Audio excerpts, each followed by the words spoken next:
আসসালামু আলাইকুম, সবাইকে আমন্ত্রণ জানাচ্ছি আমার মামাতো ভাইয়ের গায়ে হলুদের অনুষ্ঠানে। কেমন আছেন সবাই? আশা করি সবাই ভালো আছেন। আমরা আলহামদুলিল্লাহ ভালো আছি। অনুষ্ঠানটা ছিল আমার মামাতো ভাইয়ের গায়ে হলুদের অনুষ্ঠান। কিছুদিন আগে আমার মামাতো বোনের বিয়ে গিয়েছে, মানে ওরই ছোট বোন। তো ওদের ঘরে যেহেতু আর কোনো মহিলা নেই, মানে ওরা দুই বোনের বিয়ে হয়ে গিয়েছে, আর হচ্ছে এখন আমার বড় মামা আর আমার মানে মামাতো ভাই আছে। তো ওদেরকে দেখাশোনা করার মতো ঘরে কোনো মহিলা মানুষই নেই, যেহেতু আমার বড় মামি বেঁচে নেই। তো সেই জন্যই আমার মামাতো ভাইকে মানে বিয়ে করানো হচ্ছে। আসলে ওর বিয়ের বয়স হয়ে গিয়েছে অনেক আগেই। তো বোনদের জন্য অপেক্ষা করে আসলে ও এতদিন বিয়ে পর্যন্ত বিয়ে করেনি। মাকে কথা দিয়েছিল বোনকে বিয়ে না দিয়ে ও বিয়ে করবে না। তো যার কারণে ওর বোনকে বিয়ে দেওয়া পর্যন্ত অপেক্ষা করছিল। তো ওর বিয়ে দেওয়ার পরে এখন ওর বিয়ের আয়োজন চলছে। তো দেখতে পাচ্ছেন এখানে আমার মেজো মামার মেয়ে, ও হচ্ছে স্টেজটা সাজাচ্ছে ঘরের ভেতরে। তো আমরাও চলে গিয়েছিলাম বিকেলে। আমরা গিয়ে দেখি যে ওরা সবাই স্টেজ সাজাচ্ছে, আর ওদিকে আমার মামি আর হচ্ছে আর একজন আন্টি, ওনারা হচ্ছে এগুলো কুটাকাটা বেছে নিচ্ছে বিরিয়ানি রান্না করার জন্য। আর এই যে এখানে গিলা আর হচ্ছে মেথি, হলুদ, মেহেদি এগুলো বাটার দায়িত্ব পড়েছে আমার উপর। একটা সময় আমারও এই বাড়িতে আমার বিয়ের হলুদ মেহেদি বাটা হয়েছিল। এখন আমি আমার মামাতো ভাইয়ের হলুদ মেহেদি বাটছি।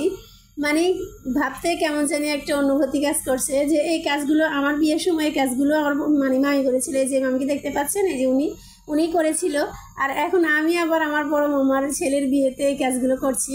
তো এখানে লাইটের খুব ব্যবস্থা ছিল না, যেহেতু মামারা এখন বাড়িতে থাকে না, ওরা ঢাকা থাকে। তো তেমন কোনো ঘরে দুয়ারে মানে জিনিসপত্র ঠিকঠাক নেই, সব এলোমেলো। তো লাইটের ব্যবস্থা করা হচ্ছে, অন্ধকারে আমরা সব কিছু করে ফেলেছি লাইট লাগাতে লাগাতে। তো সব কিছু শেষ করে অ্যারেঞ্জ করার পরে হচ্ছে এদিকে গায়ে হলুদের অনুষ্ঠান প্রায় শুরু হয়ে গিয়েছে। আর এই হচ্ছে আমার মামাতো চায়ের ভাই বোন।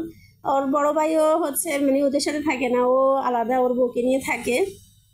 আর এই যে দুই বোনের বিয়ে হয়ে গিয়েছে, আর এখন আমার এই মানে ছোট মামাতো ভাইটা আছে। তো ওরা চার বোন মিলে এখানে বসে হচ্ছে ছবি তুলছে, যে মেমোরি হিসেবে থাকবে। কারণ দেখা যায় খুব সহজে ওরা একসাথে হয় না, হলেও তো এত সুন্দরভাবে হয়তো বা হয় না। তো ওর বউকে নিয়ে আসেনি, তাই বলে সবাই অনেক রাগারাগি করছিল। আর এখানে হচ্ছে আমার মামার ছোট মেয়ে, যার কিছুদিন আগে বিয়ে হয়েছে। তো এটা হচ্ছে ওরা দুইজন। এখানে সবাই সুন্দর সুন্দর করে ফটো সেশন করে নিচ্ছে, কাপল কাপল। তারপর হচ্ছে এখানে যে আমার মামা হচ্ছে ওনার একটা ভাইয়ের মেয়ে আর একটা হচ্ছে বোনের মেয়ে, আর পাশে বোন বসাই যে পাশে লেখাপড়া। তো ওদেরকে নিয়ে বলছে আমার মা দুটোকে নিয়ে আমার একটা ছবি তুলে দাও, মা দুটোকে নিয়ে আমার একটা ছবি তুলে দাও। তো এখানে মা, তারপরে হচ্ছে মামা, আর হচ্ছে এখানে ফুফু মিলে ছেলেকে হলুদ মেহেদি পরাচ্ছে। আসলে এগুলোই যা করে থাকি, সবাই মিলে এগুলোই করে, হলুদ মেহেদি লাগায়, একটু মিষ্টি খাওয়ায়, এগুলো আসলে নিয়ম। তো এইভাবেই করে। আসলে এগুলোর মধ্যে আসলে সবাই আনন্দ খুঁজে পায়, এটুকুই। এখানে কিছু ভিডিও করা হচ্ছে, আর হচ্ছে ছবি তোলা হচ্ছে, স্মৃতি হিসেবে থাকবে।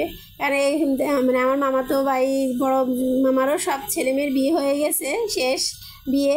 তারপরে মেজো মামার দুই মেয়ে আছে, ওরা এখনও ছোট, মানে ছোট বলতে একজন এসএসসি পরীক্ষা দিয়েছে, আর একজন হচ্ছে 7-এ পড়ে। তো ওদের আবার কবে বিয়ে হয় না হয়। আর এখানে যে আমার মামাতো ভাই, ও হচ্ছে যেহেতু ছেলে মানুষ, ওর অনেক বন্ধু বান্ধব। আর ওর বন্ধু বান্ধব নিয়ে ওর যত মানে হচ্ছে আয়োজন, মানে দেখেন কীভাবে পোস্ট নিচ্ছে। মানে ওরা হচ্ছে এক একজনের বিয়ে যায় আর এক একভাবে পোস্ট নিয়ে নিয়ে হচ্ছে ছবি তুলে, আর এগুলোই এখন ওরা করছে। আর এক একজনের বিয়ের পরে এক একজনকে গুলি করে মেরে ফেলা হয়, মানে যাকে গুলি করে মেরে ফেলা হয়, যার বিয়ে হয়ে যায় তাকে গুলি করে মেরে ফেলা হয়। এইভাবে ওদের আনন্দ রস চলছে। আসলে ছেলে মানুষরা সব কিছুই পারে, ওদের নিয়ে অনেক মানে কী করবো, ওরা হচ্ছে খুব আনন্দ মজা করে। মেয়েরা মেয়েদের মতো করে আর ছেলেরা ছেলেদের মতোই করে। তো ওরা সবাই মিলে একরকম পাঞ্জাবি পরেছে। আর আমার মামাতো ভাইয়ের গায়ে যে পাঞ্জাবিটা দেখতে পাচ্ছেন, এটা হচ্ছে আমার মামির শাড়ি দিয়ে বানিয়েছে, কারণ ও চাইছিল যে ওর মাকেও পাশে থাকতে। দেখেন ওদের পোজ দেওয়া, মানে এক একজনের পোজ, এক একজনের বিয়েতে গিয়ে গিয়ে ওরা সবাই এরকমই করে। আর এখন ওর পালা, সবাই যে গুলি করে দিচ্ছে, মানে ও মরে গেছে। এখন ও যে যারা গুলি করছে ওদের ওরা সবাই বিয়ে করে ফেলছে, তো এখন ও বিয়ে করে ফেলছে, তাই ও মরে গেছে, ওকে গুলি করে মেরে ফেলা হয়েছে।